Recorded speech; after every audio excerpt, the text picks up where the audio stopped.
It's certainly an honor to speak in front of you. It's a very interesting topic.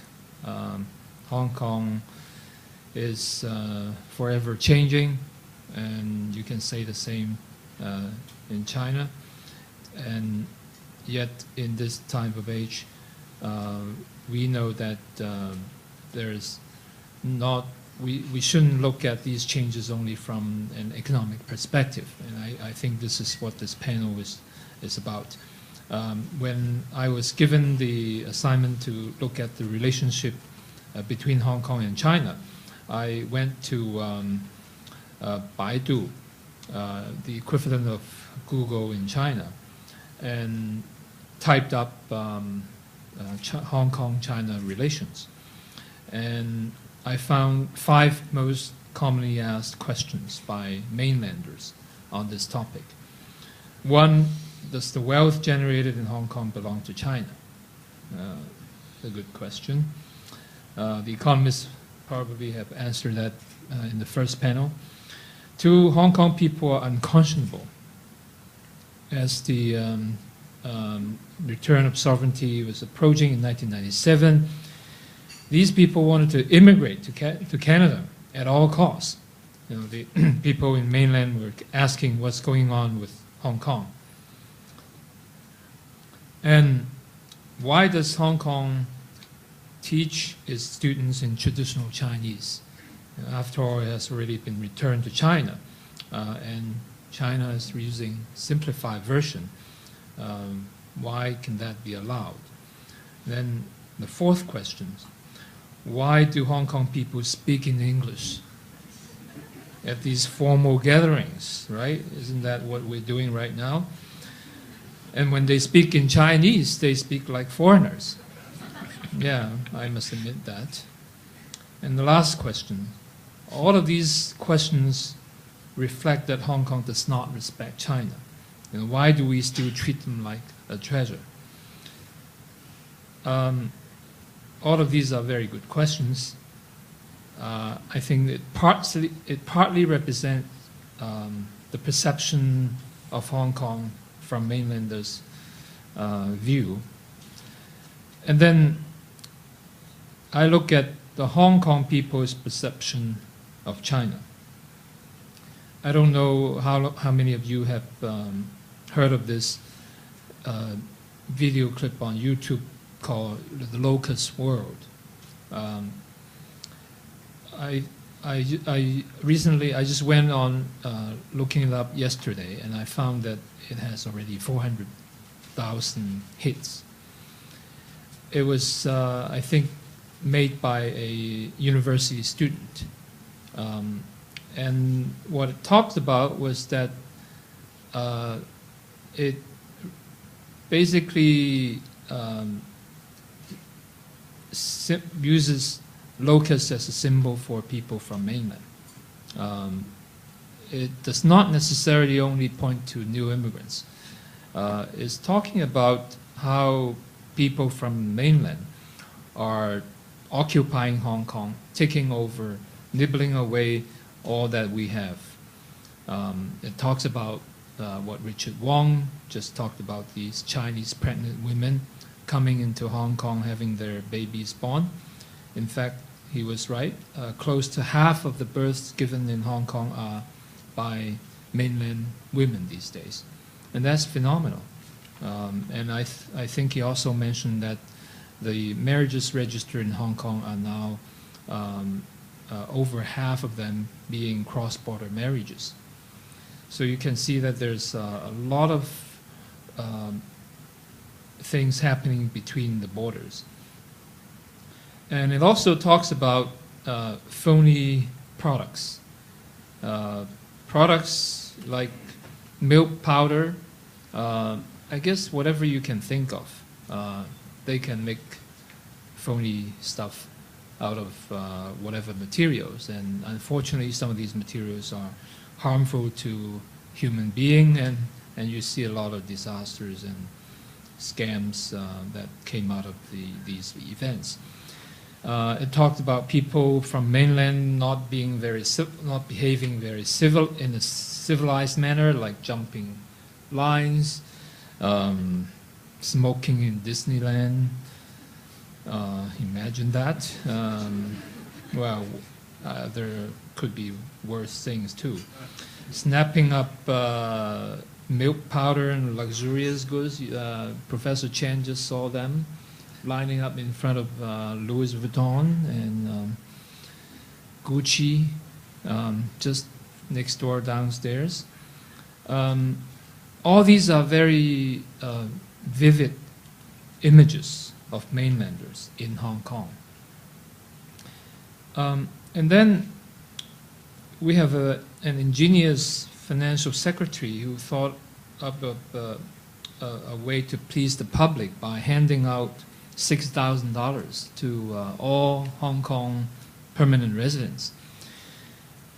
And out of that, we have some immigrants, new immigrants, came out to protest because they would not be able to get these $6,000.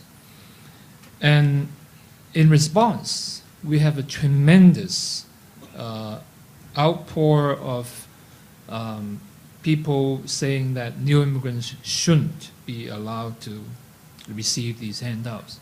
And in fact, people took to the street to do that. Some university students set up a Facebook account, and we understand that it received 80,000 likes within a week. So, in short, there seems to be a lot of misconceptions or negative perceptions from both sides.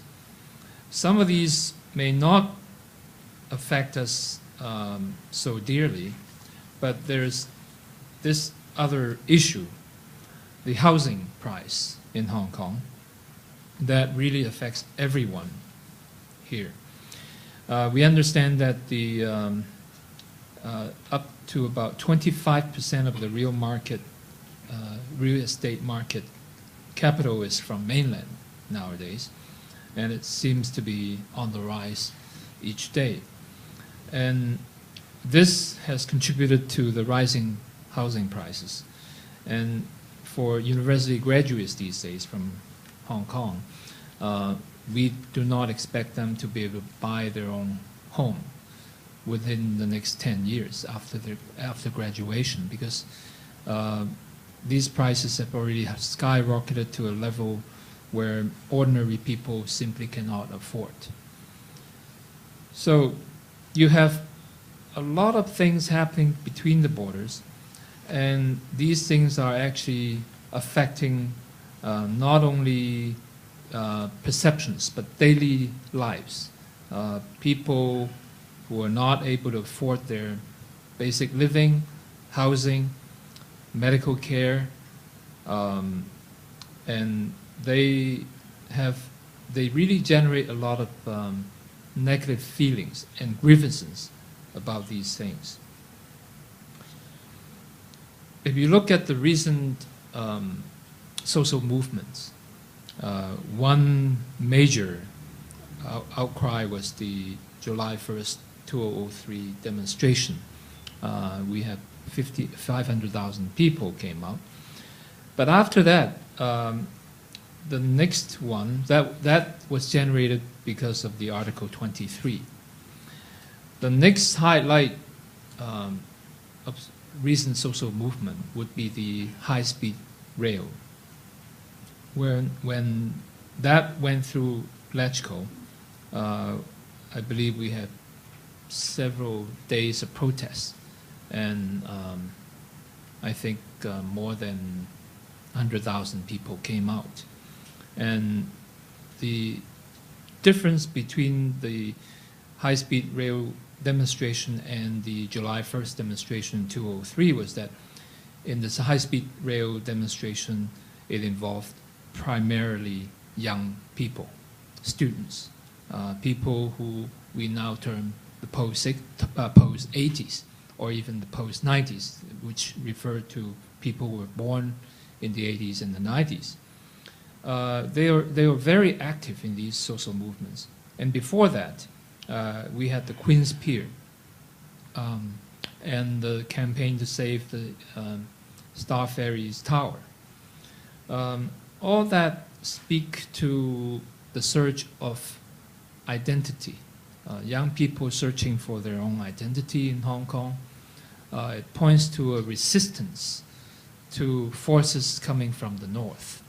The high-speed rail is clearly an infrastructure that would benefit the people within the Pearl River Delta, but not so much the people in Hong Kong. And yet it is imposed upon the Hong Kong people, and in the process, certain people are being uprooted. And there's a place called Tsui Yun Chun that would be uprooted because of the construction. And there was a very robust campaign, especially from the young people, to protect that village.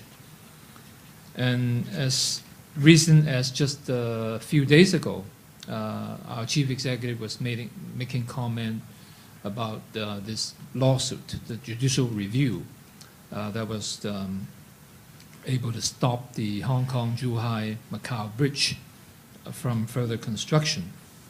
And again, this is a major infrastructure project symbolizing the connection between Hong Kong and China.